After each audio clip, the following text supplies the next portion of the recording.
Operation Death to the Invader, also Death to the Invaders, was an Israeli military operation during the 1948 Arab-Israeli War. It was carried out on July 16 to 18, 1948 in the northwestern Negev desert. The operation's objective was to link Jewish villages in the Negev desert with the rest of Israel. After this aim was not achieved in Operation Ynhockey that ended on July 15, the Egyptians blocked Israeli access to its Negev villages during the first truce of the war, by taking up positions on the Majdal, Bayt Jibrin road, where most of the battles of death to the invaders were fought. The operation started with a series of raids on Egyptian bases and Palestinian Arab villages on July 16-17, including Gilia, Kazaza, Idnaba, Mugalis, Zeta, Isdud and Bayt Jibrin.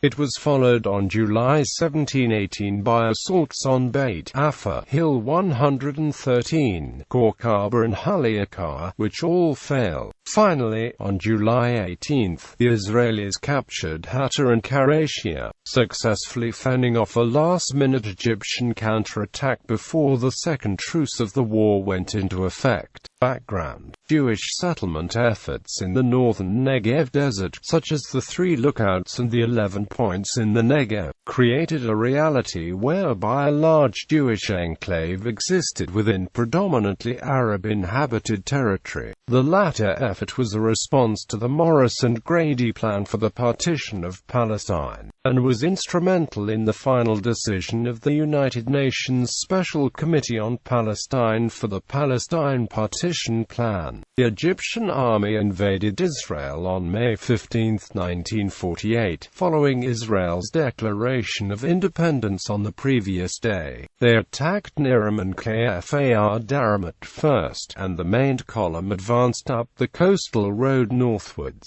On May 19, they attacked Yad Mordechai, and stopped at the Sucre Bridge on May 29, where they dug in following the Israeli Operation Pleshe. For that point until the first truce of the war, they attacked several wholly or partially surrounded Jewish villages, including Negev and Nitzanim. Up to the start of the second stage of the 1948 Arab-Israeli War, the Negev enclave was linked to the rest of the Jewish-held areas by a narrow waist between Bro Hale and Negev through Korkaba, Haliakar and the internal Negev road, taken by Jewish forces in Operation War.It on May 12, 1948. The waist was overlooked by the Iraq Suwaidan police fort, which was handed over by the British to the Egyptian Muslim Brotherhood forces also in May 12, even before Egypt officially entered the war. Up to the first truce of the war on June 11, Israeli convoys could safely pass through the Negev road, but in the beginning of the truce, Egypt fortified themselves along the east-west Majdal, Bayt Jibrin road and disconnected the enclave from the rest of Israel. Prelude and Operation Ynhockey. With the anticipated end to the first truce of the war on July 9, 1948, each side planned its own offensives in the Majdal, Fallujah, Bayt Jibrin area. The Israeli plan was called Operation Ynhockey, and its objective was to open up a permanent supply route to the Negev enclave. Another objective was to sever Egypt's supply route from the main concentration along the coastal road to the secondary one in the area of Hebron and Bethlehem. The Egyptians, for their part, sought to widen the narrow waist and relieve the forces along the coast of the Israeli threat. The Egyptians, attacking at 6 o'clock on July 8, before the formal end of the ceasefire, managed to preempt Israel and quickly captured Korkaba and Haliakar. Additional assaults on Israeli positions in Beit Daris, Judas and Negev were repelled. The Israeli operation was started on the night of July 8-9, when the Givati Brigade set out in 2 forces to attack Egyptian and local Arab forces. The eastern wing took Masmia, Kashtina, Tina and Tel Es Safi.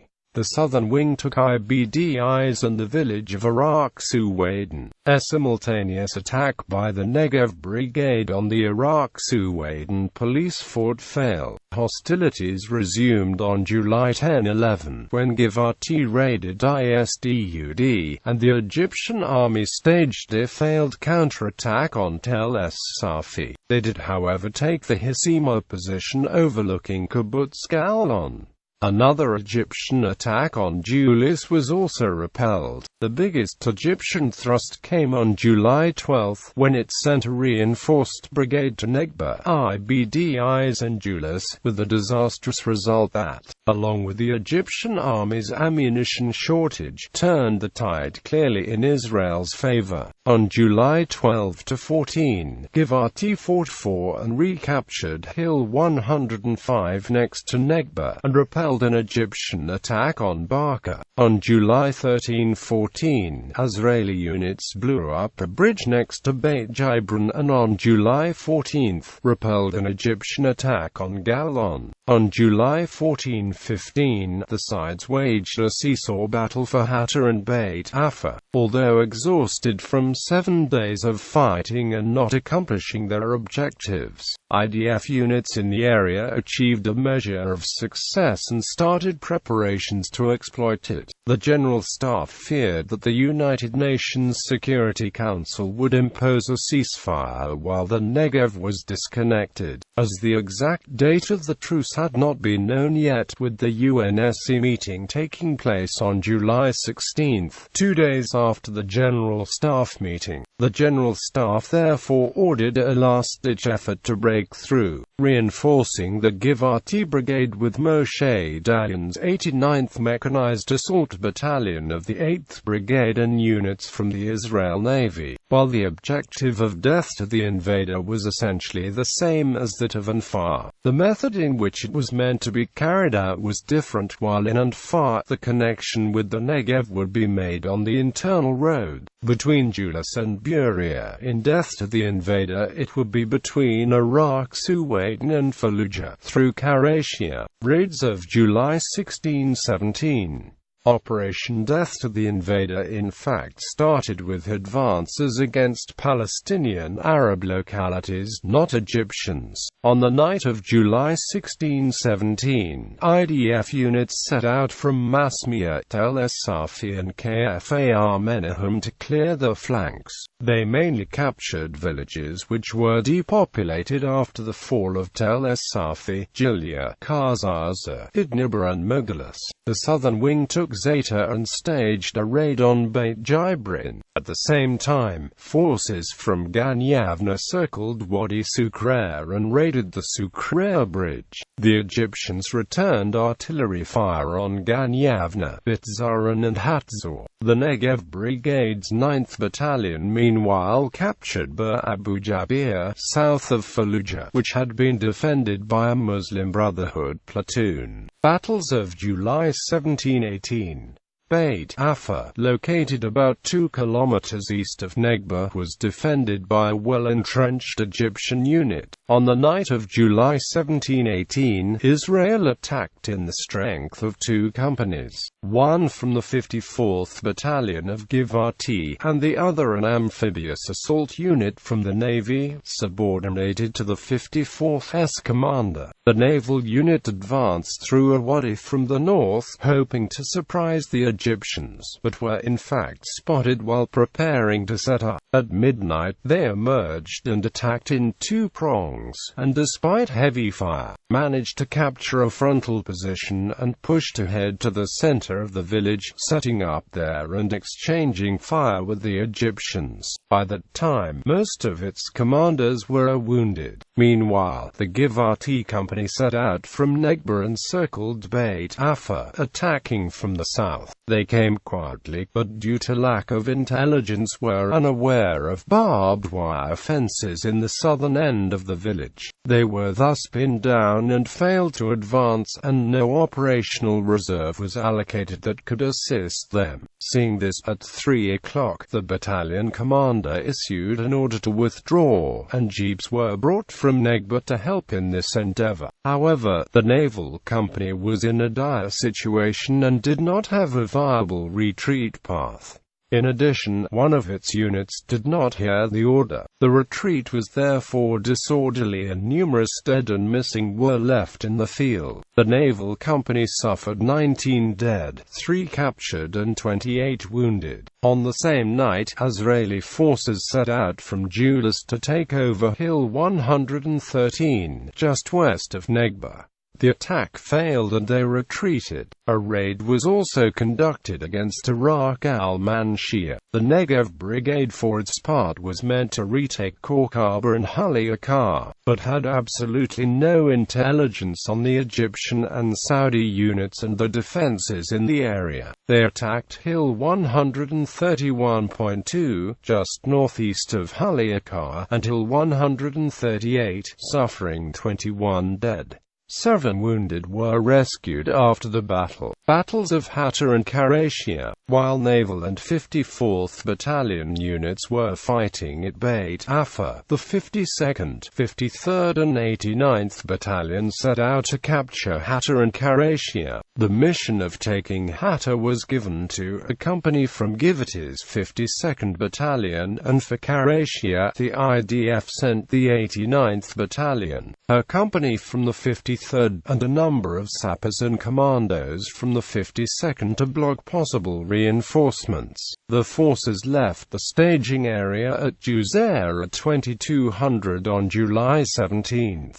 The company from the 52nd quickly overpowered the Egyptian defenses at Hatta, sending a small force to pin them down while circling the village from the south, completing the mission by midnight. The 89th forces moved south to the small airport between Fallujah and Hatta. At 22:30, they encountered small arms fire and the mortar and artillery fire from Fallujah. While making the way across the airport, they stopped at Wadi Mufara, just south of Karasia, which they could not cross. Engineering works were undertaken for several hours until a crossing was created. Meanwhile, the 53rd company worked on disconnecting the communications between Karasia and Fallujah and destroying culverts under the road, while the other units were preparing to the south of Karasia. The 52nd Battalion sappers made the way to the road connecting Karasia with Iraq Suwaidin and blew up a bridge there. They also set up a roadblock closer to Iraq Suwaidin and returned to the base. When the company from the 53rd Battalion reached the 89th Battalion, the latter mistook them for Egyptians and opened fire. However, the mistake was quickly discovered and the joint force set out for Karasia, taking it at dawn. They attempted to fortify the positions as best they could, in anticipation of the Egyptian counterattack. Munitions, including anti-tank weapons, were brought through Hatta to assist them. The counterattack started at 8:30 on July 18. Egyptian forces at Iraq Suwaidin opened artillery fire on Karasia and armored vehicles closed in from Fallujah and Bayt Jibrin to block possible Israeli reinforcements. After minor skirmishes in the morning that yielded no result, the Egyptians staged a major assault in the afternoon, in 2 prongs,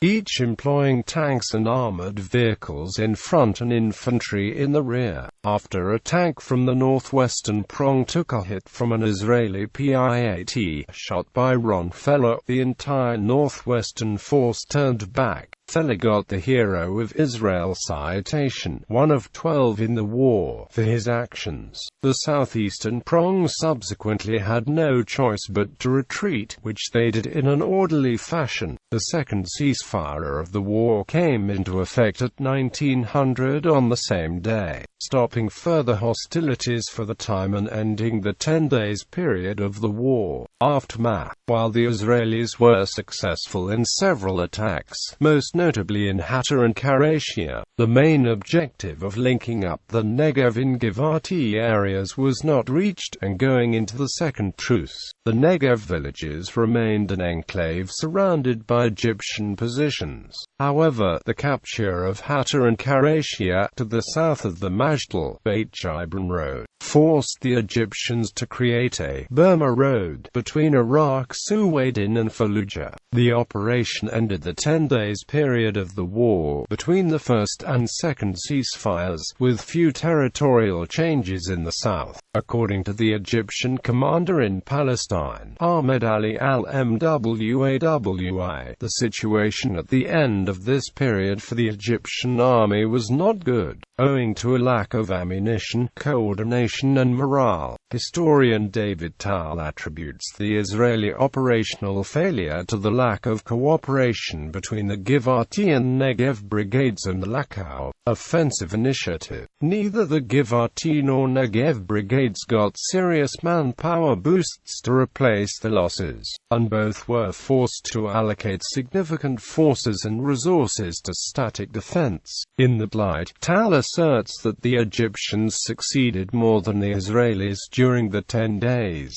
as they mostly achieved their aim of strengthening the wedge between the Negev and the rest of Israel, linking up their own forces in the Bethlehem-Hebron area to the coastal ones. The Israelis captured almost all the areas fought for in Operation Death-To-The Invader. In Operation Yoav, the internal Negev road from Julis to Bra Hale through Korkaba and Halioka was taken on October 17–20, 1948 by Givati's 52nd and 54th Battalions. Upon taking Halioka, the Israelis discovered a mass grave where the Egyptians buried Israeli casualties of the failed July 17–18 Negev Brigade attack.